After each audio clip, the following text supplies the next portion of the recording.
justified. We have called every member that had a question or a concern, and it's now going to be up to the members of the House to decide. And decided the House has, pulling the Republican plan to repeal the Affordable Care Act. We're working for you tonight why this happened and where the GOP goes from here. Plus, Muncie police opened fire on a man behind the wheel. Why they say that's justified, as new details on the case are coming in tonight. And then there was one school from Indiana trying to win the biggest prize in college basketball. The keys to success for Butler tonight as they take on #1 North Carolina. From the station working for you, this is breaking news from RTV6. Yeah. You guys think you're going to get the votes? Yeah, we'll get it done today. That's House Majority Leader Kevin McCarthy saying the House would get that Republican health care plan done today, but instead it is done, pulled by Republican leadership tonight, meaning it will not be voted on. RTV6's Jason Fechner at the live desk tonight with how this happened and where lawmakers are now going to go from here. Jason. And that's the million-dollar question, Melissa. Good evening to you. Good evening, everyone. ABC News reports that House Republican leaders were asked by President Donald Trump to pull their plan to replace the Affordable Care Act. The White House gave those same leaders an ultimatum late last night. Vote today, or the president wants to move on to other business. President Trump's budget director reaffirmed that to ABC News today, saying the president is ready to leave the Affordable Care Act in place because the House didn't act today. Experts say this marks a stinging defeat for Republicans after President Trump campaigned on the promise of repealing and replacing the Affordable Care Act, and Republicans failed to get a replacement through after 7 years of promising to do so, and now having control of Congress and the White House. I don't want to cast blame. There is a block of no votes that we had that is why this didn't pass. There were a sufficient number of votes that prevented it from passing, and they didn't change their votes. We were close. Some of the members of that caucus were voting with us, but not enough were, and therefore, and I met with their chairman earlier today, and he made it clear to me that the votes weren't going to be there from their team, and that was sufficient to provide the votes, the balance to not have this bill pass. As for what comes next, President Trump told reporters in the Oval Office today, quote, "We'll have to see what happens should the health care plan fail." I want to thank Paul Ryan. He worked very, very hard. I will tell you that. He worked very, very hard. Tom Price and Mike Pence, who's right here, our vice president, our great vice president. Everybody worked hard. I worked as a team player and would have loved to have seen it pass. But again, I think you know I was very clear, because I think there wasn't a speech I made, or very few, where I didn't mention that perhaps the best thing that could happen is exactly what happened today. Still a lot of questions about what happens next. President Trump also says he'd be willing to talk health care again should things get worse under the Affordable Care Act, which he is predicting tonight. Melissa. Jason, thank you. Tonight, Muncie police are piecing together exactly what happened after officers shot a man who they say drove towards officers after refusing to pull over early this morning. That man identified as 48-year-old Charles Dinkins from Georgia. He is expected to survive his injuries as police are now working to figure out what happened here. The Now's Mike Pelton is live in Muncie for us tonight. Mike. Well, Melissa, police tell us Dinkins was driving on a suspended license. He also had a warrant out for his arrest out of Henry County. That was a misdemeanor warrant. Meanwhile, today, Muncie police tell me the shooting took place here in the back parking lot of the post office, with the suspect in his car ultimately crashing just a few blocks there down 13th Street. Now, take a look at 48-year-old Charles Dinkins. This is a picture from a previous mugshot. Police say he refused to pull over during an attempted traffic stop after 2 o'clock this morning and drove through a back gate into the lot here at the post office. A woman he was with jumped out of the car, and police say his officers tried to help her. Dinkins turned around and drove towards officers, which is when they shot him. One witness says he heard 4 shots, while another neighbor tells me it startled her. I went out to get my dog to bring her in, and I heard a gunshot. Well, before that, I heard the crash. I come out here and looked, didn't see nothing out front. So I figured it had to be in the back somewhere. I can't see back there, so when I heard the gunshot, I come running in the house. It's just not normal to hear gunshots around here. And as we come back out here live, you can see what's left of the gate here at the post office. Meanwhile, Muncie police tell me the 2 officers involved in all of this are now on routine administrative leave pending the outcome of this investigation, although it remains unclear if one or both officers fired their guns. Now, Dinkins was taken to the hospital with non-life-threatening injuries. Meanwhile, tonight, both state police and the Delaware County Prosecutor's Office are also investigating this case. We're live in Muncie tonight. Mike Pelton, RTV6. Mike, thank you. Well, happening tonight, it is a vigil to remember all 4 of these individuals, all of them murdered together. This move is to try and raise awareness on a case that has now gone cold. RTV6's Chance Walser is live with their story tonight. Chance. Well, a crowd has gathered here in the last few minutes, Melissa, at the home that was 2 years ago the scene of a quadruple homicide here on the city's west side. Those victims, Tiara Turner, Davon Whitlock, Terry Bettis, and Sherry Taylor. Their loved ones gathered to pray and cry together and also put out a fresh call for answers. Justice, closure and justice. Because our family, we need peace behind this. I mean, we still cry. I mean, we cry every single day like it happened today. But it's been 2 years, and we still hurt so bad behind this. And part of the conversation today were other high-profile homicide cases since this have happened that garnered a lot of attention and a lot of community support. People hope that this vigil this evening helps renew that same sense of urgency to find the killers in this case. Live on the west side, Chance Walser, RTV6. Chance, thank you. Let's turn now to weather. It's starting to feel, a lot like spring outside, and we have some good news today. Perfect weather should carry in to the weekend. Isn't that beautiful? That's what we need to do this weekend. But hey, I'm told that we could face a couple of showers when, the weekend comes. I'll take it, but let's check in with you now. Believe me, we can handle it. If the paddle boats are out and folks are walking around in shorts, it's a bit windy. But other than that, it is a very spring-like day. Just to show you, the high temperature, actual temperature 75, not record warmth. The record is 84, so it can get warm this time of year. And look at that, the nice posture for the daffodils finally after getting hammered by cold temperatures earlier in the month. There are your wind gusts. They have not calmed down yet. The most likely trigger for the wind to calm down will be the setting sun, and that'll take place just after 8 o'clock. Temperature has bounced around either 74 or 75 degrees the last couple of hours. Indy's one of the warm spots along with Muncie. For your evening hours, this is what we expect. Decent amount of cloud cover, the wind gradually calming down, staying dry and very mild through 11 p.m. Kevin, thank you. Let's take a live look now, the RTV6 traffic map for your Friday night. And you will notice some parts are in red right now, including, I-465 in several areas. Of course, the downtown split as we approach that 5:07 hour and everyone starts to head home, as well as I-65 southbound if you're headed to Columbus tonight. Make sure you keep that in mind on your evening commute. And always stick with RTV6 when you're on the go. You can download the RTV6 app to your mobile device right now.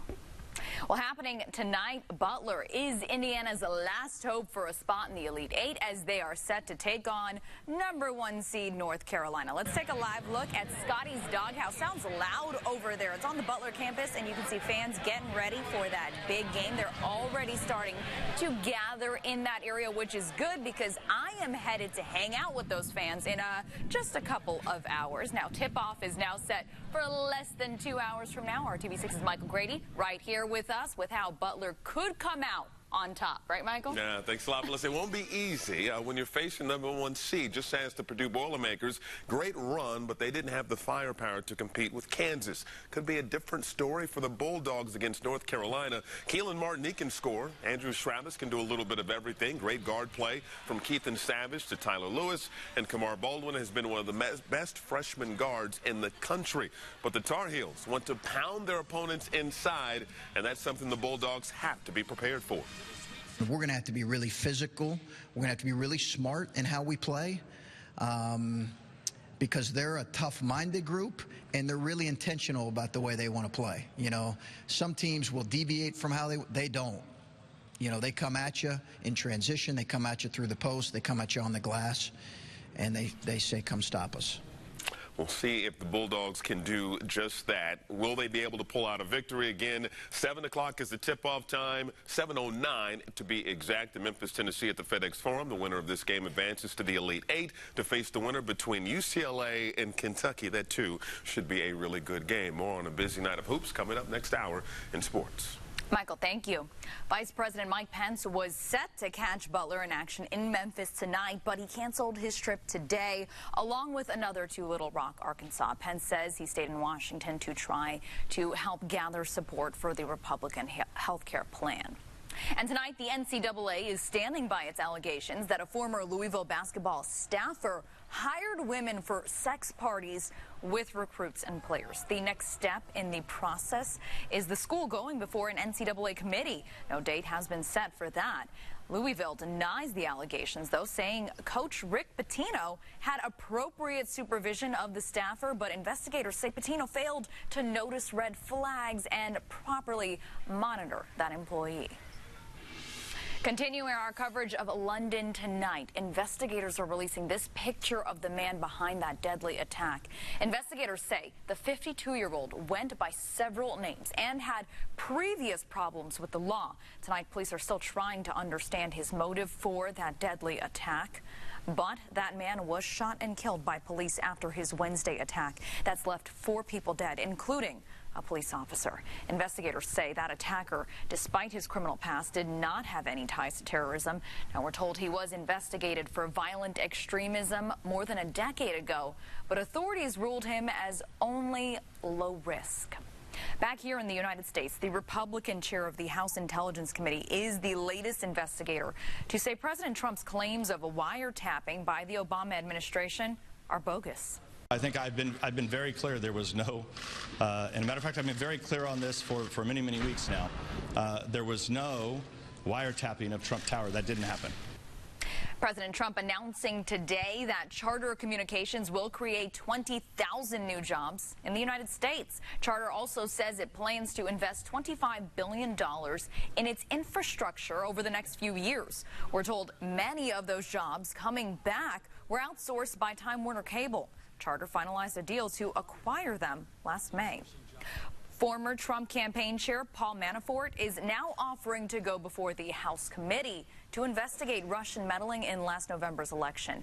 It has not been decided when Manafort will appear or if it will be an open hearing or behind closed doors. Now, Manafort has come under fire for his long and profitable relationship with Russian leaders. New tonight, a federal judge is ruling against a civil rights group looking to block the Trump administration's proposed travel ban. That judge in Virginia is questioning why this injunction was needed, given that judges in Maryland and Hawaii have already blocked almost all of that executive order. Still, an appeal is expected in this case. And the FBI is now investigating death threats made against the judge in Hawaii who ruled against the proposed travel ban. Investigators have provided few details on this case. That judge says the executive order does not have the legal muster to take effect. President Trump calls that decision, quote, unprecedented judicial overreach.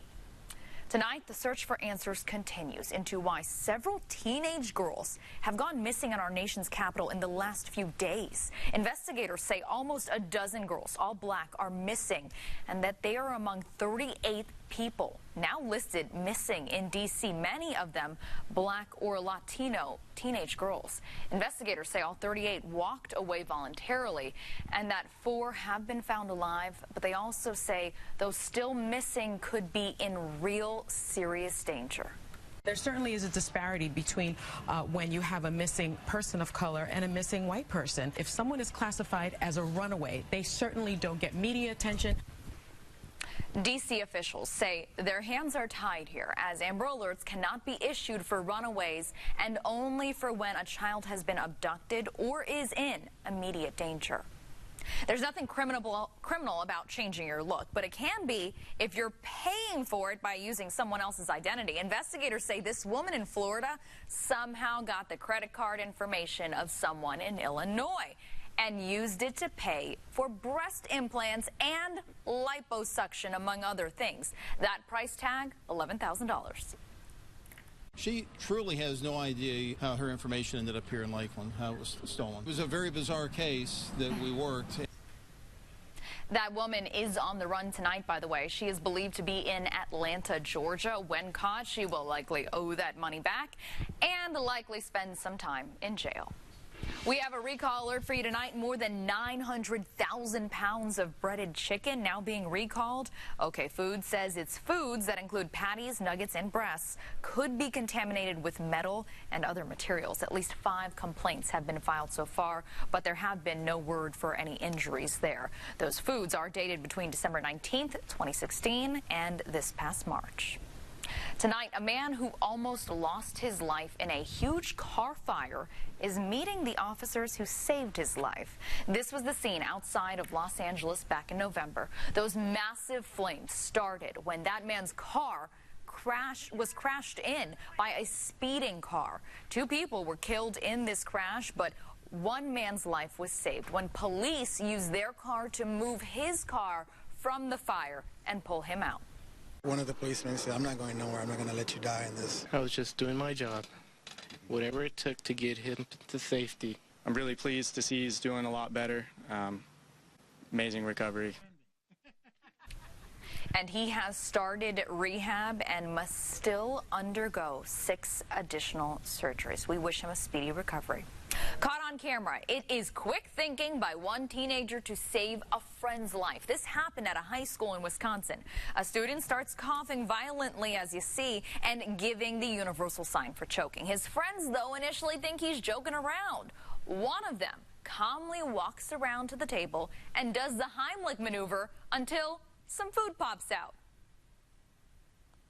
I felt thankful I had Ian, a friend there that had the training to do what he did. I felt I was just doing what I was trained to do. I've wanted to be a police officer, and that's what they trained me to do, and that's what they told me to do. Good luck to him. As you heard, that young man, that young rescuer learned how to do the Heimlich at a police department program. Experts say the maneuver has saved more than 100,000 lives since it was first invented more than 40 years ago.